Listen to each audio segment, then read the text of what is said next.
Right. Greetings, everybody. I'm joined here today by Pastor Drew and Pastor Carrie and Dr. Diana Twiggs. Diana is a member of our congregation, sings in our choir. Her and her family have been around here for a long, long time. She can tell you more about that later on. We wanted today to have a little conversation about our process of getting life back on our campus here at Memorial. And to really talk about what it means to move from phase 1 to phase 2 in our own process of doing that. So over the next few minutes, we're going to try and tackle some frequently asked questions. And Pastor Drew's going to lead us through some of those questions now, and we'll take turns in responding to those as we go. Drew, why don't you take it away? Excellent. Thank you, Charlie. I think a good place for us to start our conversation is just trying to see where are we at now. So Diana, Dr. Twiggs, can you give us a overview of kind of where we are currently in our pandemic and some things that we should be aware of? What makes most sense for us to talk about is where we are locally, because different pockets around the country are in vastly different situations. So in Northeast Florida, we had a good flattening of our curve that unfortunately is starting a little bit to go back up there. They're really not calling it right now a second peak because we never really came completely off the first one. But we are starting to see more cases ever since Memorial Day, since things have started to reopen. And particularly the past week or two, we've seen more cases diagnosed. We haven't yet seen much more in the way of hospitalizations or deaths, which will usually lag behind the cases by about 2 weeks. So one of the questions is, are we seeing a lot more numbers now because we're testing more? And that's partially true, but when you look at the percentage of positives for tests, it's not very different from what it was before. So it's some of it is that we're just testing more, and so far in Nassau County we haven't seen as much severe illness as in some other parts of the state or country. Certainly in South Florida, it's a real dangerous mess down there. But for us, we had at the beginning of this month 82 cases diagnosed to that point in the whole entire county. And our county's relatively big, but we're up to 96 cases now. So 14 cases in the last 2 weeks for this area was a pretty big increase. So our hospitalization rate in Nassau County has been pretty low, but we're starting to see a few more than we had hoped we would by now. So Diana, what are some misconceptions that people have about this virus? That changes frequently, but some of them are, one is that it's just like the flu. It's not. It is a virus, but it's a very different virus. It is somewhat of a respiratory virus, but different in a lot of other ways too. The mortality rate for people that become symptomatic with coronavirus seems to be much, much worse than the flu. So certainly the flu kills thousands of people every year. We are way past that with coronavirus. So it's just a far more deadly virus than the flu for a lot of reasons. And also we were hoping, the complete speculation was that warmer weather would do this virus some favors. It is not. We're not sure why, but some of it may be because with warmer weather, people are gathering together more. But those are some of the misconceptions. Also that younger people can't get sick. And we know that there are vulnerable populations, but anybody can get sick from this. Children do tend to do better. There is this terrible inflammatory, very rare phenomenon that's happening in children with that get symptomatic with COVID. But for the most part, children don't seem to be as bad vectors as older people do. But children can get it. Certainly, pretty much 20 and over, you're at much higher risk. Can I ask one thing about that in general with children though? I've been told that they're considered asymptomatic carriers and that that's a big risk, in that so my kids may not have it, but if they're carrying it, they can give it to their grandparents or to, the lady down the street. Is that another misconception, or is that a truth? It's probably a truth, but for some, and so they're trying to figure out, for some reason, the children don't seem to be super spreaders. They're not really passing it as quickly to the older caregivers as we think they could. I mean, it's always a possibility, and they could do that, but it hasn't been seen as much as you would think statistically it should be, and that's certainly one of the hot areas of research. one of the things with medicine in general, and particularly something new, is we are learning and changing what we think frequently. And with the mask issue, with a lot of other distancing sorts of things, you may see things retracted or changed because we just don't know. So unfortunately, a lot of the answers to a lot of these questions are we don't know yet, or we think this could be, but we're going to see. So out of an abundance of precaution, you certainly don't want to be wrong and say, oh gosh, if only that teenager hadn't been around all those other people, those 15 people wouldn't have been sick. It's looking favorable for younger kids and maybe teenagers, but it probably starts to fade as they get older. But again, I am not an infectious disease expert, but this is just what I've so far been seeing and been able to research some. Yeah. No, I agree with you. I mean, it's the same reason we care for the most vulnerable in our population, and children are. Mm-hmm. And so we're going to go with an abundance of caution. I completely agree. So that certainly gives us an idea of where we are. What about, Charlie, can you talk a little bit about our phases and sort of where we are now as a church? So a couple of months ago, we began to pull together a task force that would basically draw up a plan for how we might re-enter life again on campus here at Memorial. And so the team really worked together over several weeks, and just a couple of weeks ago, we released that plan. Prayerfully and Carefully is the name that we gave to it, and it was a 4-phased approach to returning to a full life on campus, or as full as possible in the new normal, so to speak. So we've been in phase 1 for the last several weeks, and part of that plan was to move along our phases a little bit behind the state of Florida. So the state of Florida also has a 4-phased return plan. And so when they moved into phase 1, we moved into phase 1. And when they moved into phase 2, a couple of weeks later, we would be moving into phase 2. And that's really where we find ourselves now. In phase 1, we have really opened up for some of our staff to come back in who had not been in the Parton Center during the earliest days and most of the pandemic as we knew it. And we have also had in-person possibilities for our leadership team meetings, along with Zoom capabilities on the side as well. As we move now into phase 2, our hope is that we will use a couple of our larger spaces here on the campus, primarily Maxwell Hall and the multi-purpose room, as spaces where groups can gather now. So groups such as small group meetings, Sunday school classes, UMW circles will now be able to arrange a time to meet in one of those 2 spaces. We can't yet meet in our smaller spaces because we can't effectively social distance in those smaller classrooms. And so that's really the main big difference now. In terms of worshiping together, we're going to continue in online worship, but our sanctuary will remain closed and Maxwell Hall will remain closed for worship gatherings. But we do, in phase 2, want to encourage families, people from our church who are living in similar neighborhoods, to really think about getting together in homes, in small groups, so that they can participate in worship together. And in terms of our worship gatherings, that is the step from phase 1 to phase 2.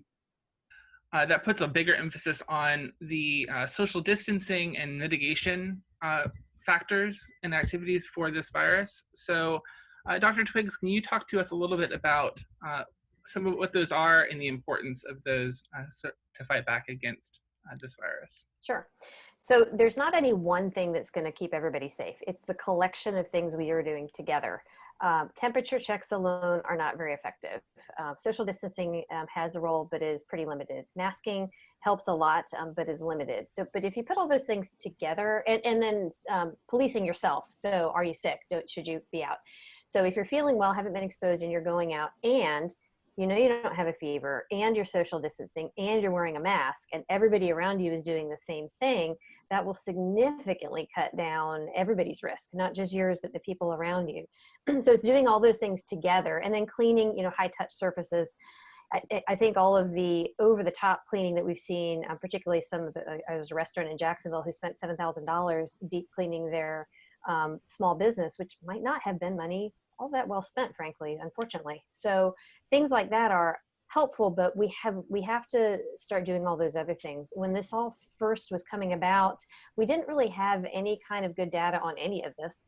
So and I was someone who was on the fence on, should we wear a mask, should we not? And now that people have been more interested in studying it, it's becoming more apparent that it helps. There was no reason to study mask use before. Why would we have looked at that?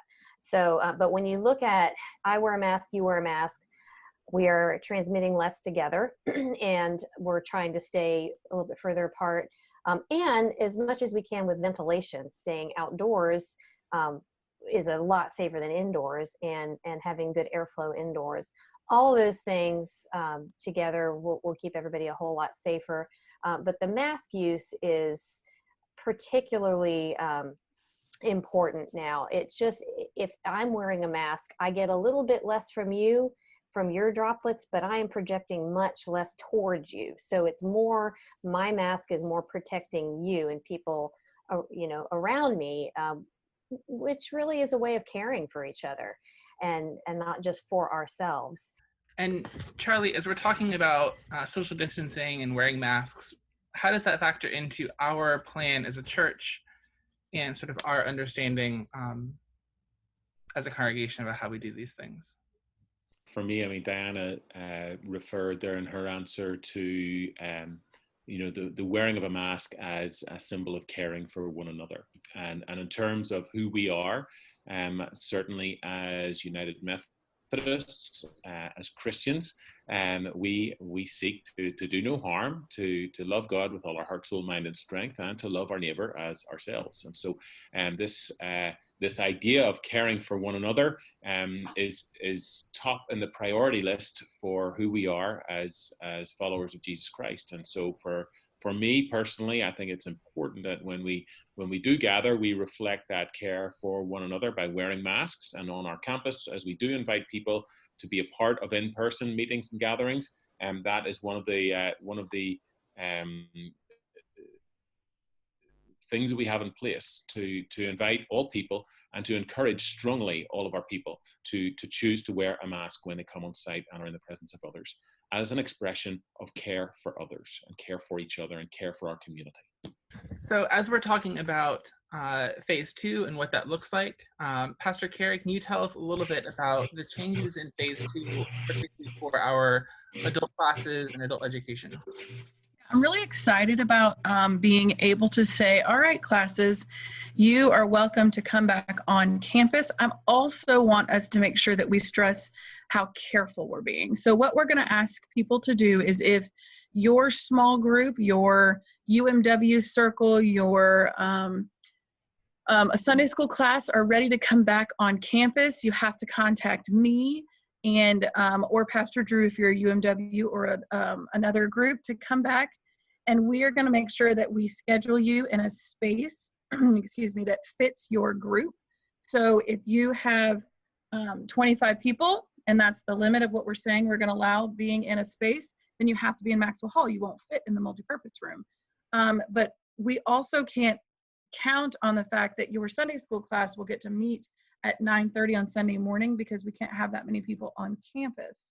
So we will get to talk together about what time and where your class will meet and what day of the week it will meet. And then I will assist you in knowing how to do the cleaning procedures, how you get in and out of the building, and making sure that it's on the calendar so we're all communicating together. So more than ever, communication is important. Keeping me in the loop and letting you give you the space and the guidance to do this is what is important. But we are excited about welcoming groups back into our space, knowing that you will wear masks, that you will be socially distant, that we will not serve food or drinks, and we will have limited contact with each other. But we're getting to embody that need for community together, and we're starting slow and safely. So if you want your group to start meeting back on campus, you have my email address. Give me a call, send me an email, and I'll work with you for that for sure. So part of our phase 2 plan is also home worship and wanting to gather in homes with other people. Charlie, can you tell me a little bit more about what that's going to look like? So our hope is that our folks who live in similar neighborhoods or who maybe socialize together and spend time together outside of church, that those families and groups or couples or individuals would be open to worshiping together in homes. So the idea of going to a home, of participating and joining in our service of worship with a handful of other people around you, so that in that space you could share communion together, for example, on the first Sunday of the month, and maybe take some time to fellowship and eat together, then worship, or do that after worship and discuss what you've heard in the service. Really an opportunity to gather one with the other and to participate together. And in organizing those groups, we certainly want to let a lot of that happen organically and happen in the relationships that are already there. But perhaps you're watching this video right now and you're thinking to yourself, well, I don't know where I would go or who I would worship with. And Pastor Drew, hopefully, is going to be able to help us with that. Drew, maybe you could speak to that for a second. Yeah, absolutely. So perhaps you've been, throughout this sort of socially distancing period, you've been meeting with a couple group of friends that have been socially distancing together. And so what we want to encourage is that the home worship happens with people you already feel safe and comfortable with. And so you would just plan, gather with them and worship and have that experience together. But for others who might not have that group that they're meeting with, if you are interested in welcoming others into your home and you feel safe doing that, we would love to help match you with someone in our congregation who maybe lives in your neighborhood who might be willing to come and join you for worship. So we're asking if you are willing to do that and willing to welcome people, to let us know, and we'll have a form that'll let you contact us. And then if you also are looking for a home church and would like to join with a small group on Sunday morning, to really to let us know that as well. And we'll have one form that will help me match you together based on location and age and various other factors. So that's our hope, to help be that role to help facilitate that process. Charlie, do you want to talk a little bit about the role of why can't we worship together? What would worship look like? Okay, so in terms of gathering together for worship, we obviously have two spaces that we worship in together. We have our sanctuary, which comfortably seats about 150 to 170 people, a couple of hundred people at a tight squeeze. And we have Maxwell Hall, which squeezes in at a max 350 to 400 people, comfortably just over 300 people on a Sunday morning. Our average worship attendance just up until the middle of March, whenever we stopped, had crept over 550 worshipers every week.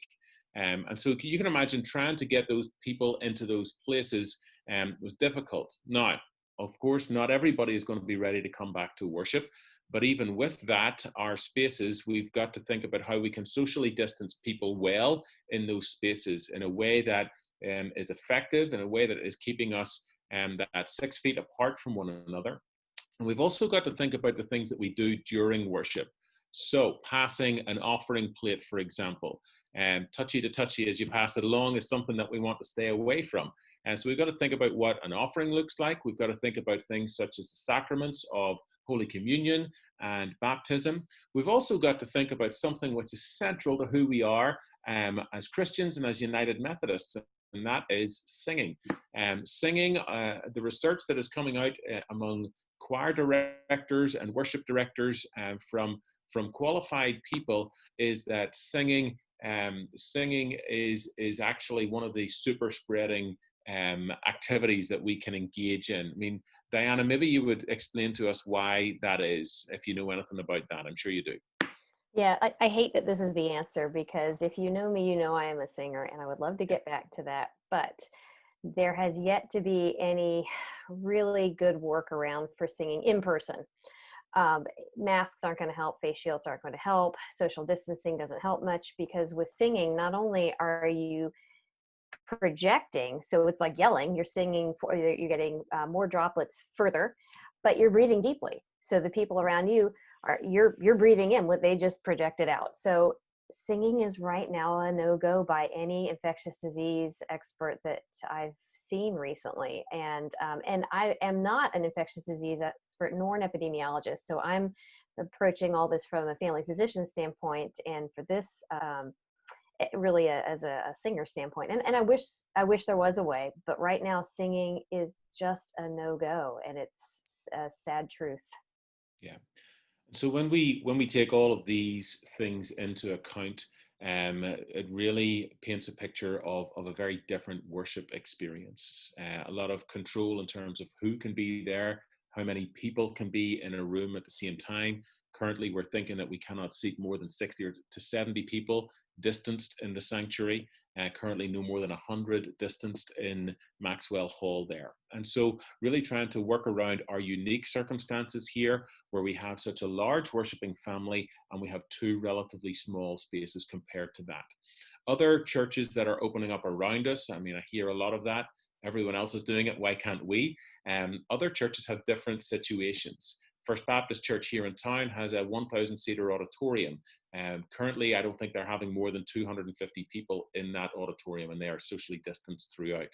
Our sister church, Trinity United Methodist Church, opened on Sunday morning.